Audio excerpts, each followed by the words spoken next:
Bonjour, ici Olivier Roland et bienvenue dans cette nouvelle vidéo dans laquelle je vais partager avec vous la semaine de 4 heures en 12 principes. Alors, il faut savoir que la semaine de 4 heures, c'est un livre de Tim Ferriss qui a été publié à plus d'1,5 million exemplaires dans le monde, dans 35 langues, dont le français. Je l'ai lu quand j'avais 8 ans d'expérience de chef d'entreprise derrière moi et il a complètement changé mon approche de l'entrepreneuriat.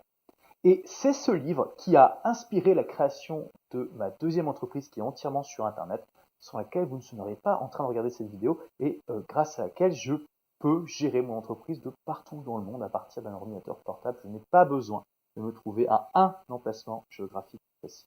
Et c'est ce livre qui a inspiré des milliers et des milliers d'entrepreneurs de soit se lancer, soit d'arrêter de sacrifier leur vie au service de leur business. Donc avant de partager avec vous ces 12 principes, voyons un petit peu quelle est l'essence de la semaine de 4 heures. En fait, elle est résumée dans l'histoire que Tim Ferriss nous raconte au tout début du livre. C'est une rencontre qu'il a vécue à plusieurs milliers de mètres d'altitude dans la cabine de première classe d'un avion avec un magnat américain, Mark. Mark possédait station-service, épicerie et salle de jeu. Comme il le raconta à Tim Ferriss, il arrivait que lui et ses amis puissent perdre de 500 000 à 1 million de dollars en un week-end à Las Vegas, chacun. Lorsque Tim Ferriss, la curiosité piquée, lui demanda laquelle de toutes ces activités professionnelles il a préféré, la réponse de Mark fut rapide. Aucune. Et Mark lui expliqua comment il avait passé 30 ans de sa vie avec des personnes qu'il n'aimait pas, en faisant des activités qu'il n'appréciait pas, pour acheter des choses dont il n'avait pas besoin. Mark faisait partie des morts vivants. Ceux qui, quel que soit leur succès au niveau financier, voient leur vie défiler pour se rendre compte trop tard qu'ils sont passés à côté de l'essentiel. Et le but de la semaine de 4 heures, c'est de nous donner les principes de base pour que nous ne soyons pas des morts vivants et pour faire partie de ceux qu'il appelle les nouveaux bienheureux. Donc c'est parti pour ces 12 principes de base. Le premier principe, c'est que le revenu relatif est plus important que le revenu absolu.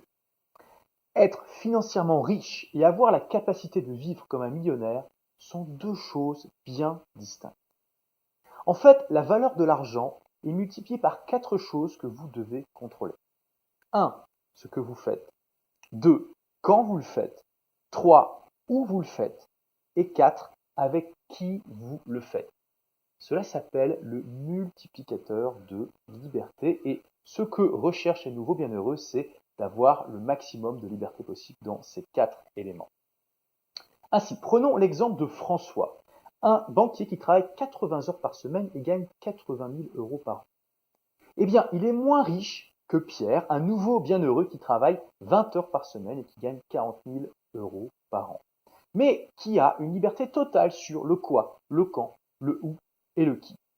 Car certes, le banquier gagne plus en valeur absolue, mais quand on regarde leur revenu relatif, le banquier ne gagne que 21 euros de l'heure, tandis que Pierre gagne 42 euros de l'heure et surtout il a le temps de profiter de la vie. Deuxième principe, les nouveaux bienheureux considèrent que la vision classique de la retraite est faussée dès le départ. Car 1. Elle demande que vous sacrifiez les meilleures années de votre vie à des tâches qui souvent ne vous plaisent pas.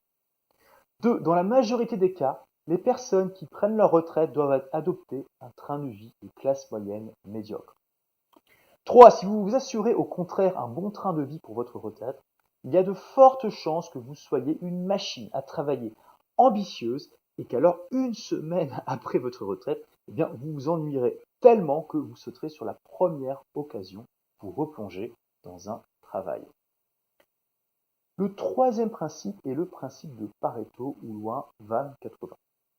Pareto, c'est un économiste italien qui a découvert au début du XXe siècle que 20% des pays du monde se partagent 80% des richesses. Et qu'à l'intérieur de ces pays, 20% de la population se partage 80% des richesses. Depuis, on s'est rendu compte que ce principe est universel et s'applique à d'innombrables choses. Par exemple, 20% des clients d'une entreprise génèrent 80% du chiffre d'affaires. 20% des clients amènent 80% des problèmes. 20% de nos amis nous apportent 80% de bonheur. Alors évidemment, Ce n'est pas toujours 20% et toujours 80%. Ce qu'il faut retenir, c'est qu'une minorité de causes engendre un maximum d'effets.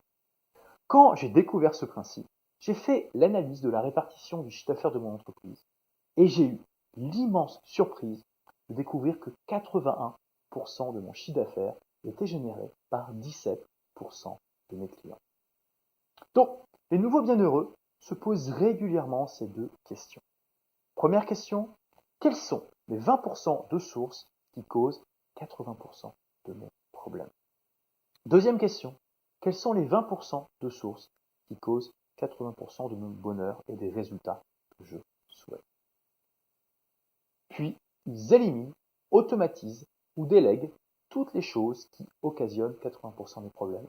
Et ensuite, ils identifient les caractéristiques communes aux 20% de choses qui apportent 80% de résultats, que ce soit en bonheur, en argent ou autre, pour les dupliquer. Le quatrième principe est la loi de Parkinson. Le travail s'étale de façon à occuper le temps disponible pour son achèvement. En d'autres termes, si vous vous assignez 2 heures pour terminer une tâche qui n'en demande qu'une, vous allez quand même passer 2 heures pour accomplir cette tâche. Les nouveaux bienheureux utilisent le principe de Pareto et la loi de Parkinson pour 1. Identifier le petit nombre de tâches essentielles qui apportent la plus grande contribution et 2. Leur assigner une date butoir très proche dans le temps et précise. Le cinquième principe est la diète d'information. Les nouveaux bienheureux la pratiquent, donc ils ne suivent absolument pas les news à la radio ou à la télé, ne lisent pas les journaux, ne consultent pas les sites d'information généralistes. Pourquoi? Parce que la très grande majorité des sujets abordés sont 1. Négatifs, 2. En dehors de votre sphère d'influence directe, et 3. Oubliés après quelques jours, après avoir traversé votre cerveau pour rien. La diète médiatique, c'est l'art d'éviter ce bourrage de crâne pour nourrir sélectivement son esprit et le faire grandir plutôt que de le gaver de mauvaise graisse jusqu'à ce qu'il implose. En fait, la diète médiatique, c'est remplacer ça par ça.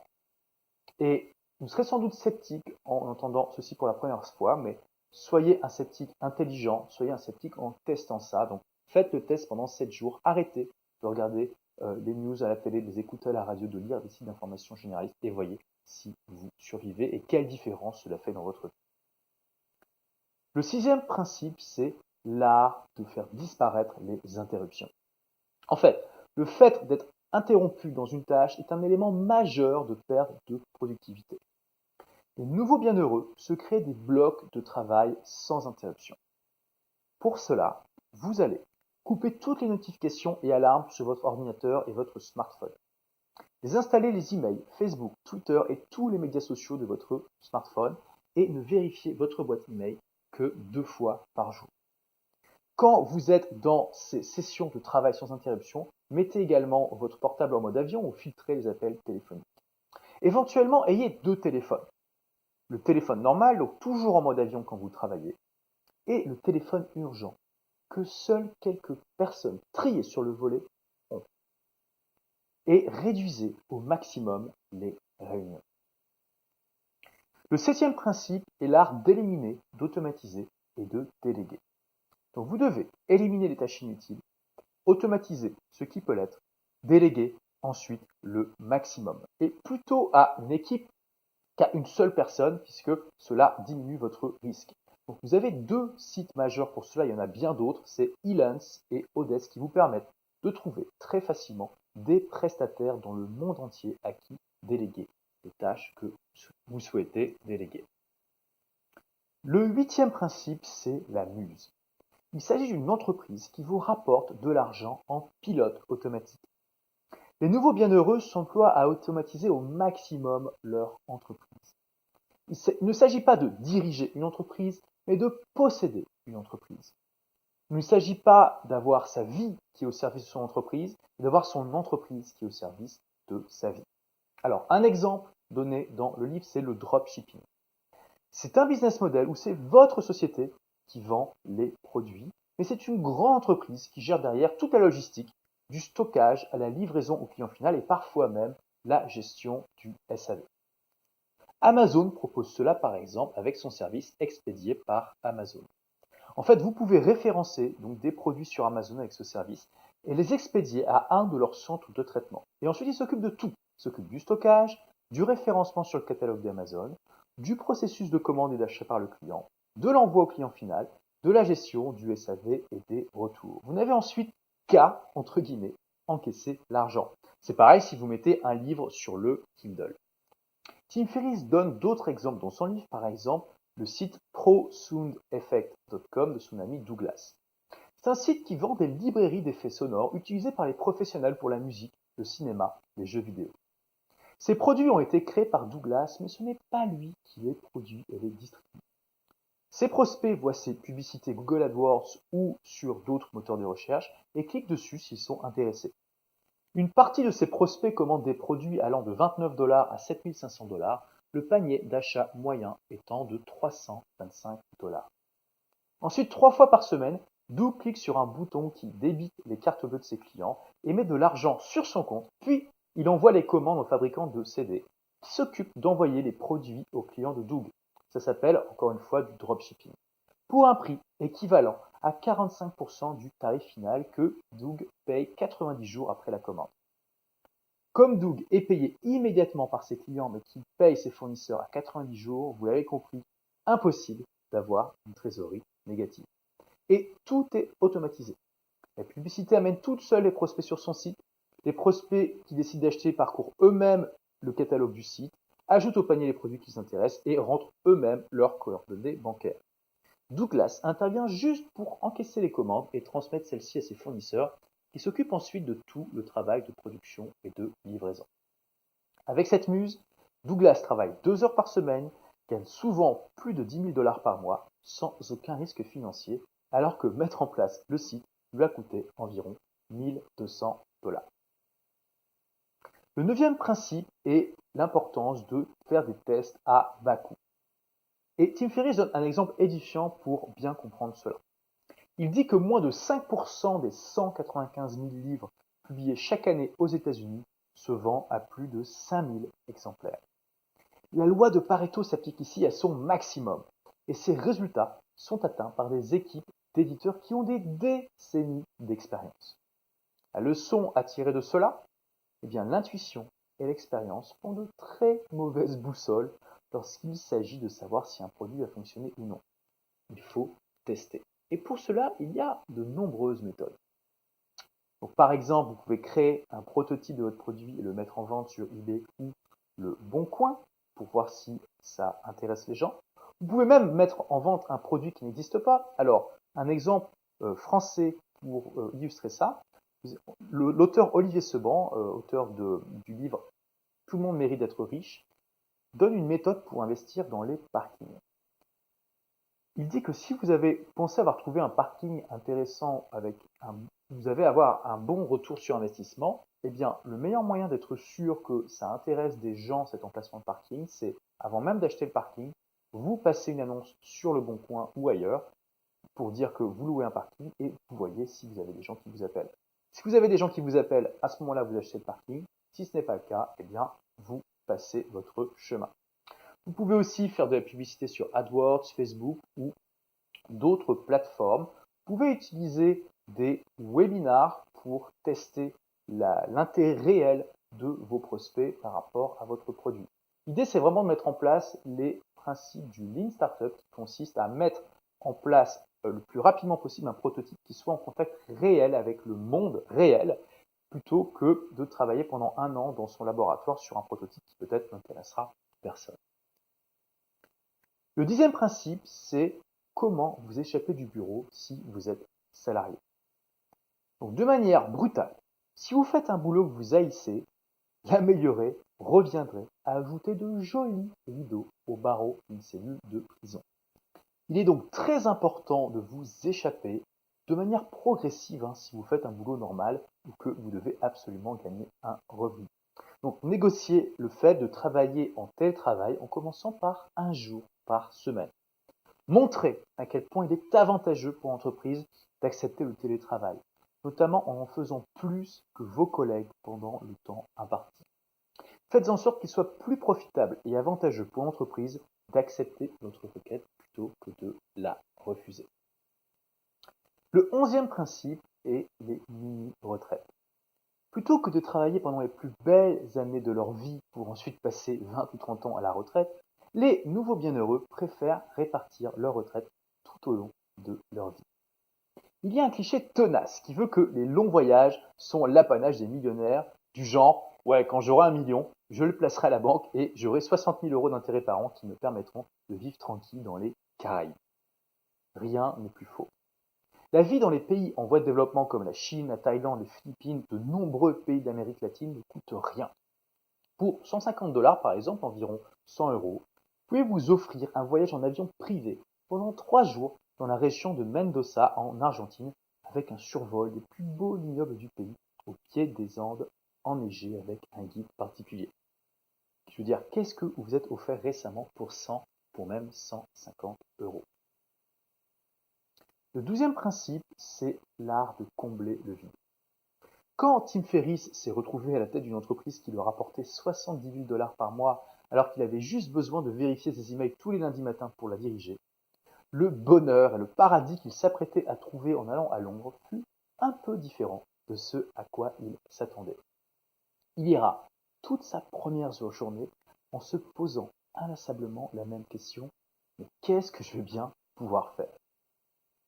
Puis, comme il ne pouvait concevoir une journée sans liste de choses à faire pour être productive, il prit une feuille de papier et écrivit des trucs comme « penser à dîner ». En effet, le bureau a ceci de positif qu'il permet de manière automatique d'interagir avec des humains, que ce soit autour des mauvais cafés de la machine ou pendant les quelques blagues qui égayent une réunion interminable. Et cela peut vous manquer ensuite, car lorsque vous vous libérez de cela, vous perdez cette appartenance à la tribu, et les voix dans votre tête résonnent plus fort. Et c'est totalement normal. La liberté, c'est comme un nouveau sport. Il faut un temps d'adaptation avant de pouvoir le goûter pleinement. Alors, comment combler le vide? Il y a 1001 manières de le faire. La plus précieuse est peut-être de simplement apprendre à savourer le temps qui passe en se désintoxiquant de notre culture de la vitesse et de la performance. L'auteur recommande que vous passiez par une période où vous apprenez à ne rien faire, dans des centres bouddhistes de méditation ou de yoga pour vous désintoxiquer. Ensuite, à vous de trouver votre voie. Tim Ferriss l'a trouvé en apprenant sans cesse, en voyageant, en maîtrisant de nouveaux arts et de nouveaux sports, et en apprenant de nouvelles langues. Apprendre une langue étrangère, nous dit-il, c'est comme avoir un nouvel œil pour appréhender le monde. Et son temps libre lui permet de s'impliquer dans des actions humanitaires bénévoles. Des milliers d'autres choses sont possibles. La course est longue et à la fin, elle se passe juste avec vous-même. Voilà, merci d'avoir regardé cette vidéo. En complément, vous êtes libre de recevoir gratuitement mon livre Vivez la vie de vos rêves grâce à votre blog, qui vous donne d'autres méthodes, d'autres techniques pour créer ou développer votre business sur Internet. Pour le recevoir, c'est simple, vous cliquez sur la couverture qui apparaît là ou sur le lien qui apparaît en bas de la vidéo. Et si vous regardez cette vidéo sur un appareil qui ne vous permet pas de cliquer dessus, vous allez sur olivier-roland.tv/livre. Vous laissez votre prénom et votre email et je vous envoie le livre immédiatement, gratuitement. Comme d'habitude, j'ai besoin de votre feedback, donc si vous avez aimé cette vidéo, cliquez sur j'aime juste en dessous et puis partagez-la. Et puis en complément, je vous invite à aller voir tout d'abord cette interview que j'ai fait de l'auteur Tim Ferriss, justement sur différents principes de la semaine de 4 heures, et puis évidemment à cliquer sur la couverture du livre pour aller voir un petit peu sur Amazon quels sont les avis des autres lecteurs. Merci d'avoir regardé cette vidéo, à demain pour la prochaine, au revoir.